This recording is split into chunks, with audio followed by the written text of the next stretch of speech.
اس کے علاوہ یہ ہے کہ آپ دن کے وقت، اشراق کے وقت اگر آپ کو وقت ملے، یا پھر ظہر کے بعد، جب بھی آپ کے لیے ممکن ہو، تو جو روز کی ریڈنگ آپ کرتے ہیں قرآن کی، وہ 2 نفل میں آپ پڑھ لیں، 4 نفل میں پڑھ لیں، کیونکہ نماز کے اندر پڑھنا زیادہ افضل ہے۔ لیکن اگر پاسبل نہ ہو، مشکل ہو، یا کسی وجہ سے وقت نہ مل رہا ہو، اور چھوٹے چھوٹے حصوں میں آپ پڑھ رہے ہیں کہ آج کا میں نے ٹارگٹ اپنا پورا کرنا ہے، تو پھر آپ جیسے بھی چاہیں پڑھ سکتے ہیں۔ بہرحال قرآن تو قرآن ہے، کیونکہ قرآن کی تلاوت ہماری زندگی کا ایک حصہ ہونا چاہیے۔ بے شک آپ ترجمہ یاد کریں، بے شک تفسیر پڑھیں، بے شک آپ لیکچر اٹینڈ کریں، جو مرضی کریں، لیکن اگر آپ کی زندگی میں قرآن نہیں، اور روز آپ قرآن مصحف سے نہیں پڑھتے، تو پھر آپ بہت کچھ لیگ کر رہے ہیں، بہت پیچھے جا رہے ہیں، کیونکہ یہ افضل ترین عبادت ہے، اور اس میں آپ دیکھیے کہ ایک ایک حرف پہ 10 نیکیاں ملتی ہیں۔ اور کون سا کام ہے جس پر آپ کو اتنی زیادہ نیکی ملے گی؟ تو آپ کا میزان جو ہے اعمال نامہ بھاری ہوتا جائے گا جتنی آپ کی ریڈنگ ہوگی۔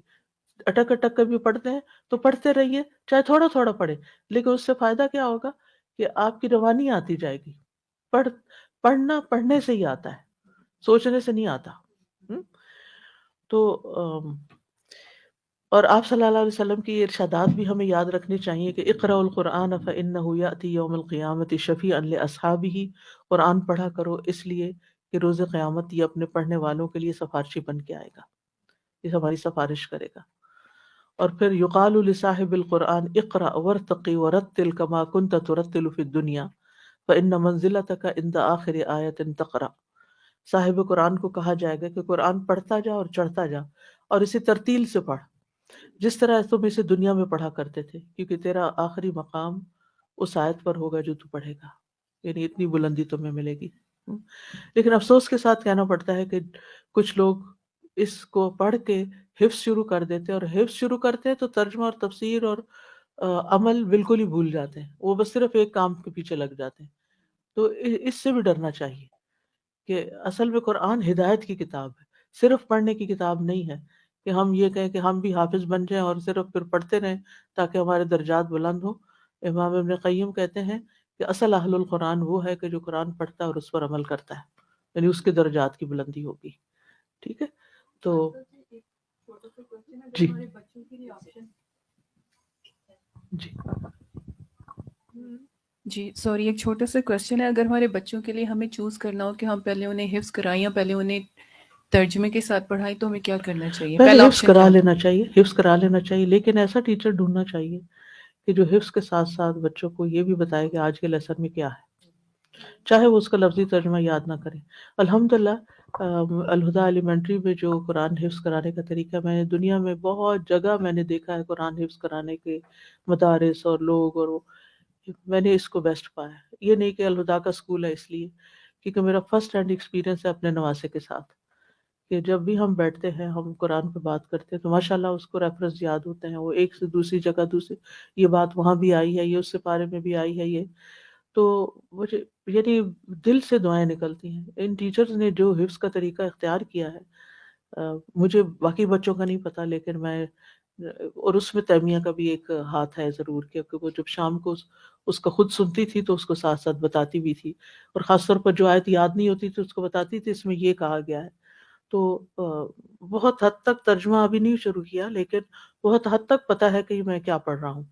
تو اس طریقے سے اگر اجمالی طور پر بھی ترجمہ آتا ہو نا، یعنی ایک اجمالی کا مطلب ہے کہ ایک اوور آل ریویو بھی کر لے ان آیات کا، تو بھی بچوں کے اندر ایک ایمان پیدا ہو جاتا ہے۔ لیکن میں اس کے بہت خلاف ہوں کہ بچے کو کسی ایسی جگہ چھوڑ دیا جائے جہاں صرف رٹوایا جائے، اور پھر ان کو کچھ پتا نہ ہو وہ کیا پڑھ رہے ہیں، اور اس کو ایک بوجھ سمجھ کے پڑھے، اور پھر جب ان کی آزادی کے دن آئیں تو پھر وہ سب کچھ ہی چھوڑ دیں، کیونکہ یہ بڑی افسوسناک چیز ہوتی ہے۔ حجر القرآن جو ہے یہ بہت بڑا جرم ہے، کہ قرآن پڑھنا اور پھر اس کے بعد اس کو چھوڑ دینا اور بھلا دینا، یہ بہت بڑا جرم ہے۔ تو بچوں کے اندر ساتھ شوق پیدا کرے، کتنا اجر آپ کو مل رہا ہے، اور کتنا کہہ کیا رہا ہے، اصل مقصد کو دیکھا جائے کہ قرآن آیا کیوں ہے۔ اور تلاوت کا کیا مطلب ہے؟ تلاوت کا مطلب ہی اس کو فالو کرنا ہے، یعنی جو کہا گیا نا یہاں وہ کرنا بھی ہے، ورنہ بہت سے لوگ قرآن پڑھتے اور قرآن انہی پہ لعنت کر رہا ہوتا ہے، تو یہ چیز نہ ہو۔ اور پھر یہ ہے کہ اس میں مہارت حاصل کی جائے، کیونکہ الماہر بالقرآن مع الکرام البررہ، اور مہارت پڑھ پڑھ کے ہی آتی ہوتی ہے۔ والذی یقرأ القرآن ویتتعتع فیہ وہو علیہ شاق لہ اجران، قرآن کا ماہر معزز فرشتوں کے ساتھ ہوگا، اور جو بھی وہ قرآن پڑھتے وقت ہکلاتا ہے، اور وہ بھی جو قرآن پڑھتے وقت ہکلاتا ہے اور پڑھنا اس کے لیے دشوار ہے، اس کے لیے بھی دوہرا اجر ہے۔ یعنی انسان کبھی بھی مایوس نہ ہو، یعنی طٰہٰ ما انزلنا علیک القرآن لتشقیٰ، یعنی ہم نے قرآن آپ پر اس لیے نازل نہیں کیا کہ آپ بدبخت ہو جائیں، یعنی قرآن انسان کو سعادت بخشنے کے لیے۔ اور قرآن شفا بھی ہے، اور شفا اسی وقت بنتا ہے نا جب سمجھ آتا ہے، تبھی وہ شفا بنتا ہے۔ تو جس کو آپ بھی ماشاءاللہ چونکہ ایک گہرا مطالعہ قرآن کا کر رہے ہیں، اور اللہ تعالیٰ آپ کو توفیق دے آگے پڑھانے کی بھی، تو جس کو بھی پڑھائیں اس کو ساتھ چاہے تو لفظی ترجمہ یاد کرائیں، اور چاہے پھر آپ اس کو اوور آل ایک خلاصہ ضرور بتائیں کہ آج کے آپ کے سبق میں کیا بات کہی گئی ہے۔ پھر تلاوت کے حقوق اور آداب، یعنی تلاوت قرآن کے حقوق اور آداب، اس عظیم کلام کی تلاوت کے چند آداب ہیں جنہیں ملحوظ رکھنا بہت ضروری ہے۔ نمبر 1، نیت کی درستگی۔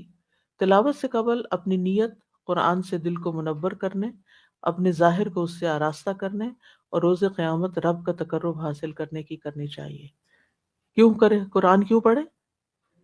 دل کو منور کرنے کے لیے، دل کے اندھیرے، غم، دکھ، پریشانیاں دور کرنے کے لیے، اپنے ظاہر کو اس سے آراستہ کرنے کے لیے یعنی عمل کرنے کے لیے، اور قیامت کے دن اللہ کا تقرب حاصل کرنے کے لیے، کیونکہ اہل القرآن اللہ کے خاص بندے ہوں گے۔ پھر ورنہ یعنی انسان وہ فائدہ حاصل نہیں کر سکتا۔ خواہشات، مرغوبات نفس اور چمٹی ہوئی دنیاوی اغراض سے بے غرض ہو کر تلاوت کی جائے تو تلاوت اپنا اثر دکھاتی ہے، ورنہ قاری اور اللہ کے کلام کے درمیان ان میں سے کوئی شے بھی ایک گاڑھا حجاب بن سکتی ہے، یعنی پڑھنے والے اور اللہ کے بیچ میں، یعنی وہ اللہ تعالیٰ کے ساتھ اگر کنیکشن نہیں بنتا اور اللہ سبحانہ و تعالیٰ کے ساتھ ایک تعلق نہیں اور ایک محبت نہیں پیدا ہوئی، تو پھر یہ الٹا نقصان دہ ہو جاتا ہے۔ نیت خالص ہو تو اجر ملے گا، اگر نیت خالص نہ ہو تو ساری محنت ضائع ہونے کے علاوہ ثواب سے محرومی کا سبب بھی ہوگی، تو ہر دفعہ اپنی نیت تازہ کیا کرے۔ امام سفیان ثوری فرمایا کرتے تھے، ما آلجت شیئا اشد علی من نیتی، مجھ پر میری نیت سے بڑھ کر کوئی معاملہ سخت ترین نہیں رہا۔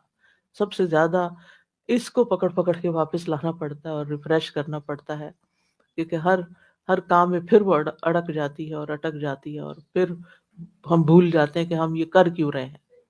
اور ہم بے شک ہم قرآن سیکھنے کا کام بھی شروع کرتے ہیں نا، ذرا مشکل آئی تو ہم پیچھے ہٹنے لگتے ہیں، کیوں؟ اس لیے کہ وہ نیت بھولے ہوئے ہوتے ہیں کہ ہم نے شروع کی اس لیے کیا تھا۔ اگر ہم نے اپنے دلوں کو منور کرنے کے لیے کیا تھا تو کیا واقعی ہو چکا؟ ہم؟ ابھی تو بہت ضرورت ہے اس کی صفائی کی، اور اگر ہم نے اس لیے شروع کیا تھا کہ اس پر عمل کرنا ہے تو کیا عمل ہو چکا؟ اور اگر باقی بھی جو ہمیں ہمارے مقاصد ہونے چاہیے تو اپنے آپ سے پوچھتے رہنا چاہیے۔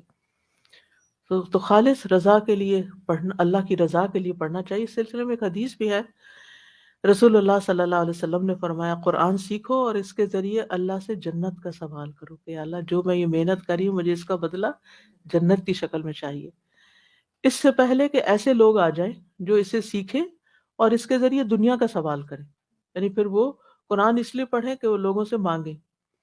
یقیناً 3 طرح کے لوگ قرآن سیکھتے ہیں، ایک وہ آدمی جو اس کے ذریعے فخر کرتا ہے کہ میں بڑا عالم بن گیا ہوں، دوسرا وہ آدمی جو اس کے ذریعے کھاتا ہے، یعنی اس کو کمائی کا ذریعہ بنا لیتا ہے، اور تیسرا وہ آدمی جو اللہ کی خاطر پڑھتا ہے۔ تو اللہ تعالیٰ سے دعا ہے کہ اللہ ہمیں اپنی خاطر پڑھنے والا بنا لے۔ اور پھر یہ بھی یاد رکھیے کہ لوگوں کی خوشنودی کے لیے قرآن نہ سیکھے۔ ایک کتاب ہے اخلاق و حملۃ القرآن آجری کی، اس میں، یہ آپ کی کتاب میں نہیں ہے، میں ایکسٹرا ایڈیشن کر رہی ہوں، ابو فراس سے مروی ہے، وہ عمر بن خطاب سے روایت کرتے ہیں، وہ کہتے ہیں، ہم پر ایسا زمانہ بھی آیا کہ ہم دیکھتے کہ ہر کوئی صرف اللہ کی رضا حاصل کرنے کے لیے قرآن سیکھ رہا ہے۔ میں ڈرتا ہوں کہ جب کچھ وقت گزر جائے گا تو ایسے لوگ آ جائیں گے جو قرآن کو لوگوں کی خوشنودی کے لیے سیکھنے لگیں گے، کہ لوگ خوش ہو جائیں، اور وہ قرآن کے ذریعے وہ چاہیں گے جو ان لوگوں کے پاس ہوگا۔ مراد یہ ہے کہ بادشاہوں کی خوشنودی کے لیے یا بڑے لوگوں کی خوشنودی کے لیے، تاکہ وہ ان سے انعام و اکرام حاصل کر سکیں. یہ ہر زمانے کے لوگ کی نیتیں مختلف بھی رہی ہیں نا. یعنی یعنی آپ جس دور میں یا جس علاقے میں یا جس جگہ پر رہتے ہیں وہاں یہ کلچر نہیں ہے، لیکن کچھ علاقوں کا یہ کلچر ہے. مائک میں بات کیجیے.